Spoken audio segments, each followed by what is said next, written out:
Uh-oh.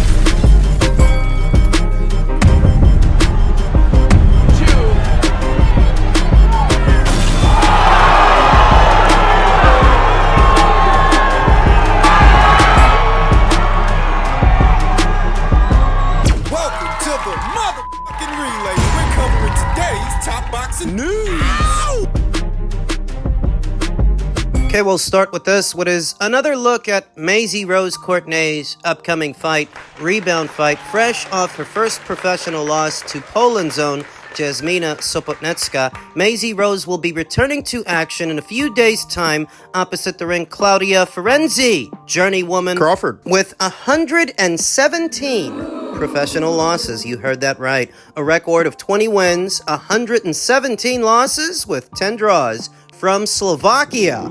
And so the registered promoter for the show is Eddie Hearn. It is a matchroom show. It's just on a much smaller scale than what we're used to. Matchmaker Tom Dallas was really scraping the bottom of the barrel with this one. You talk about slowing things down for Maisy Rose, and this appears to be a full stop. Sporting a professional record of 6 wins with 1 loss, no draws, no recorded knockouts, Maisy is best described as a very aggressive fighter, an aggressive customer, and that was working for her up until she fought Jasmina, who's long and limber and mobile, boxing from the outside. That's how she was able to beat Maisy Rose. Maisy couldn't get close to her, not without getting punched square in the face. Crawford. So now they're taking their foot off the gas and slowing things down for Maisy Rose. That still needs more time to iron out the kinks. I've no doubts she will beat Claudia Ferenczi. Everybody else has. To Claudia's credit, in spite of having lost 117 fights out of 147, she's only actually ever been stopped 8 times. 8 times in 147 bouts. So she's a tough old bird.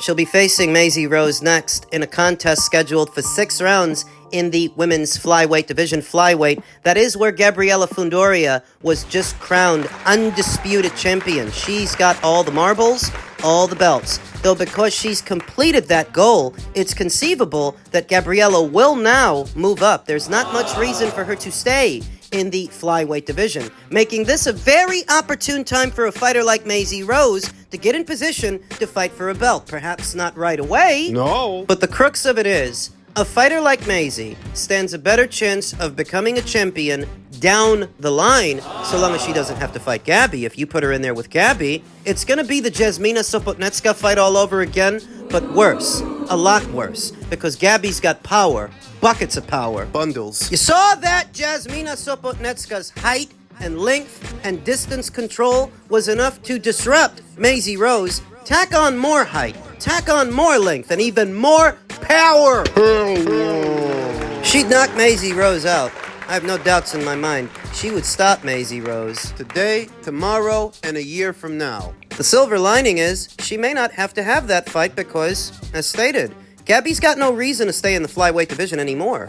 There are no big money fights here. There's nothing to keep her at this weight. She's already undisputed, so she'll likely move up next year and start another undisputed run at super flyweight, freeing up those belts for a fighter like Maisy to, at some point, fight for one. Now, via the WBA and the WBC, there appear to be 2 mandatory challengers already in the queue. Maria Magdalena Rivera, interim champion via the WBA, and one of my personal favorites, Kenya Enriquez of Mexico via the WBC. Maisy Rose has got to stay away from them, and fighters as experienced as they are. There's more work needs doing in the career of Maisy Rose, who's a fun little fighter to watch. She's good, but she's not finished yet. Not a finished product. With only 7 professional bouts, why would she be? Crawford. It's very early in the career of Maisy Rose, but she is either a very aggressive boxer-puncher or a pressure fighter. She's somewhere in the middle. Her base style is a bit hard to identify this early on.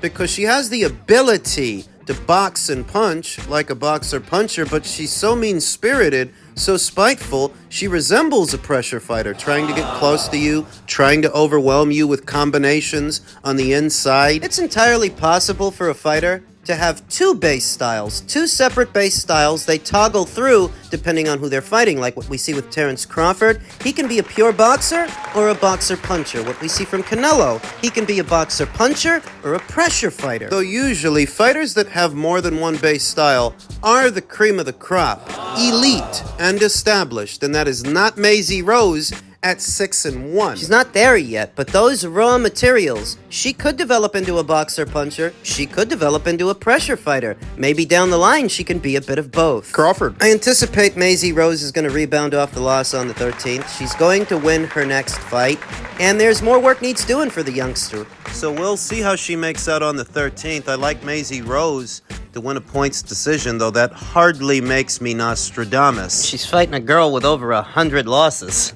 In men's super flyweight news, the latest as it pertains to four-division former champion Roman Gonzalez, who's set to return to the super flyweight division after having had a fight at bantamweight, and he's going to be challenging newly crowned WBO champion Fumilela Cafu for his title in Nicaragua next year. Per Fernando Sabatini and Barboza Box, who previously reported that Chocolatito was targeting a Kosei Tanaka fight before Kosei lost his belt to Fumilela Cafu. So this is seemingly confirmation of that had Kosei won, he would have been the guy that Chocolatito fought, but he lost, Fumilela Cafu won, so that's Swiss fight. You see, if Chocolatito is fighting Fumilela Cafu and Fumilela Cafu's fighting Chocolatito, neither of them are fighting Bam Rodriguez. Don't forget about him, and don't forget what the conversation was just a few weeks ago after Chocolatito's latest ring appearance on the undercard of Ennis versus Chukadzian 2. There were talks of a potential Roman Gonzalez fight and talks of a potential unification match. He doesn't appear to be having either of those. The story was he would pursue a unification match with one of the other champions at the weight, and if that can't happen, then he would fight Chocolatito. At least momentarily, we can rule out WBO champion Fumilela Cafu. At least momentarily, we can rule out the winner of Martinez versus Ioka, set to go down at the end of this month. The winner of that fight, whoever it is, likely won't become available until the second or third quarter of next year. So Bam is left without a dance partner, at least momentarily, and Chocolatito is trying to once again become a champion in the super flyweight division, sporting a professional record of 52 wins with 4 losses, no draws, 42 knockouts, having only ever been knocked out once in 56 professional bouts. We know who that was. That was the Sorun Visai fight, the rematch, the second one. Targeting Fumilela Cafu, who is noticeably less experienced than he is, sporting a professional record of 11 wins, no losses, 3 draws with 8 knockouts. He's a lot less experienced than Chocolatito is, though in fairness, most fighters are. Chocolatito's been a champion across 4 divisions, and at 37 years old, you would expect that he's very much accomplished. Now targeting Fumilela Cafu's brown belt, Fumilela only fought once this entire calendar year, and that was in October against Kosei Tanaka, the 3-division champion who he upset via a split decision in Kosei Tanaka's neck of the woods, on Kosei's home turf. Will he be able to upset Chocolatito in his? I think Chocolatito, in spite of his age, will go in the betting favorite with the odds makers. Last in action in July of this year, opposite the ring, Robert Barrera, who he stopped in the 10th round of a contest scheduled for 10 in the bantamweight division. Bantamweight, that's 118. Chocolatito's dropping back down to 115. And this is the only fight that he's had in the last 2 years. I saw the fight. It was fun to watch. Chocolatito did look noticeably slower than he did in his heyday, in his prime. But some of that is ring rust, too. Some of that is sitting out all of last year, having not fought all of last year, and only fighting once this one. So perhaps the next time we see him, he'll be a bit sharper. He won't have as much ring rust to shake off, if the fight with Fumalela is, say, in the first or second quarter of next year, though at 37 years old, time really isn't on his side, and he can't sit around for too long. If they're gonna do this, they gotta do this now. And I don't get the sense that Chocolatito has any ties to Matchroom at this time. The fight that he had with Robert Barrera earlier this year was brought to us by way of ESPN+. That was the U.S. broadcaster, not DAZN, not Matchroom. And this fight, like the Robert Barrera fight, is set to be going down in Nicaragua, so the situation doesn't appear to have changed. He's not with Matchroom anymore, but Matchroom is all in on Bam Rodriguez. They're invested in him. If Chocolatito can secure a title at this weight, that puts him on a collision course with Bam, and that really would be the biggest fight to make in the super flyweight division. If Chocolatito wins. And if Chocolatito wins, there will be a precedent to reintegrate him into the Ring IQ pound-for-pound list on the premise that even though he's 37 years old, he's still one of the best fighters in the world. He must be, if he's still hanging around winning titles from guys who are so much younger than he is. Fumalela Cafu is 26. Chocolatito is 37. And if he can beat him at that age, I mean, how many boxers are able to compete at that level at that age? No, Choco is not now everything that he used to be, but he's still good enough to win belts. If he is, in this scenario, that sets a precedent to reintegrate him into the Ring IQ pound-for-pound list on the premise of everything he's already done, that he's been a champion across 4 weights, and he would be a champion now. He would be a champion again. These are all just rumors and gossips at the moment, but if any of this sees the light of day and Chocolatito wins, that will be the situation. So we'll see if any of this checks out and if it comes into fruition. Crawford.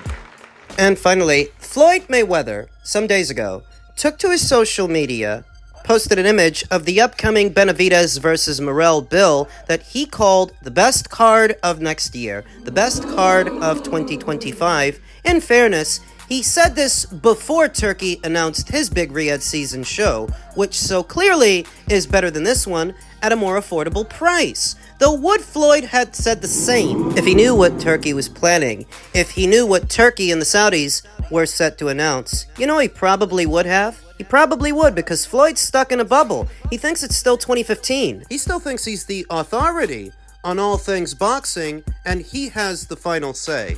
He doesn't. So, you know, I reacted to Floyd's Instagram stories by just laughing at it. It's ridiculous. Benavidez versus Morrell being the best card of the coming year? Stop it. But one guy didn't think it was so funny. Guy who goes by the name Royal IT. He asked, where's the lie? In your face. And you must be illiterate that you can't read it. No boxing fan, no true blue boxing fan would look at the PBC show compared to the Saudi show and come to the conclusion that the PBC show is the better show. But there are still some out there who are in denial. Guy who goes by the name Boxing Pro said, boxing has been on life support lately, but Al Haymon and the PBC will save the sport in the first quarter of 2025. Boxing on life support? We got some huge fights this year. Historic fights. Fury versus Usyk, Better B versus Bivol, both for undisputed. Boxing is on life support for anybody.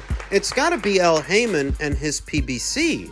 Them specifically, since they're down to just 5 shows. They only did 5 shows this entire calendar year, and their presence was not felt. More and more of their fighters are being outsourced. Carlos Adames is boxing on a Riyadh season show. Former champion Sergey Lipinets is set to box Adam Azim on a boxer show. Lara is rumored to be facing Chris Eubank. Where does this guy get that Al Haymon is going to save boxing? Can't seem to save himself or the sinking ship that is his PBC. But that hasn't stopped the boo birds from trying to shade everybody else in boxing, everybody else that has something going on. I saw another guy that goes by the name Gritty from the Underground say, boxing fans being excited about Shakur versus Schofield, but extremely negative about Tank versus Roach is alarming to me. False equivalency argument.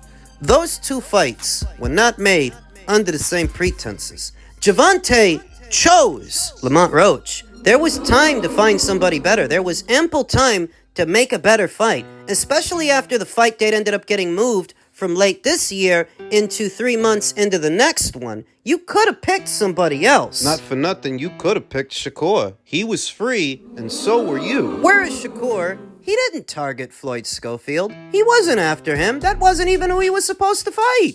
He was supposed to fight William Zepeda, but William became injured, so Floyd offered himself up to stand in his place. That's how that fight was made. You can't compare that to Gervonta choosing. He's choosing to fight Lamont Roach. There were better options out there, especially for a guy who claims to be the face of boxing. Make a long story short, this guy's using a false equivalency argument to shade the Riyadh season show In defense of Haymon's garbage. overpriced garbage, because whether you're talking about the Gervonta Davis fight or the David Benavidez fight, the both of those fights are going to run you roughly $80, whereas Turkey's show, that I think is a lot better, that's only going to cost you $25. So even if you don't really like Stevenson versus Schofield, it's still not overpriced. And what about all the other fights on the show? You don't like those fights? Are you a boxing fan or not? Call a spade a spade. This is a culture war to these guys, these would-be soldiers in this culture war. And if they are so obviously in denial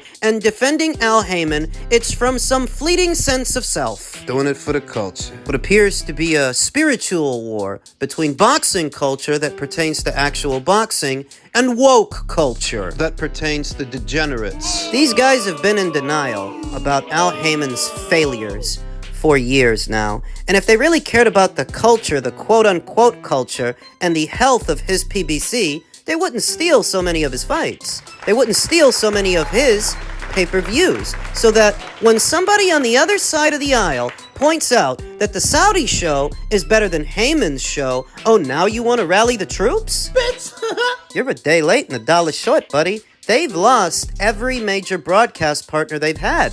NBC, Fox, Showtime. You can't confuse the Amazon deal with the arrangement they had with them because they were giving the PBC a budget. Amazon isn't. That's why they only did 5 shows this year. Do you want to pretend that's a good thing? That you're still waiting for Al Haymon to swoop in on a cloud and save boxing? Save boxing from what? Himself? And his overpriced garbage? The hedge maze of paywalls via his PBC that minimized how many eyes you can get on a boxing match because they want to gouge everybody for it. Boxing is better off without Al Haymon and his PBC. And you can see that based on the number of fighters they're outsourcing, some of which are reigning champions, time is running out. How many fighters have already left and how many fighters are still leaving because Al Haymon cannot accommodate them? There's no money, no fight dates. Time is running out. That you want to minimize Turkey's contribution to the sport, making it more affordable to the common man, as opposed to Al Haymon, who wants to gouge him for it. Ridiculous. Is this what staying on code looks like? Operating against your own best interests. Assuming you are a boxing fan, though, I don't think you guys are. I don't think you boxing fans. What I think you are is boxing's equivalent of the woke media. Useless. And completely out of touch. You don't represent the greater good. We do. Spend your money where you like. Al needs you to.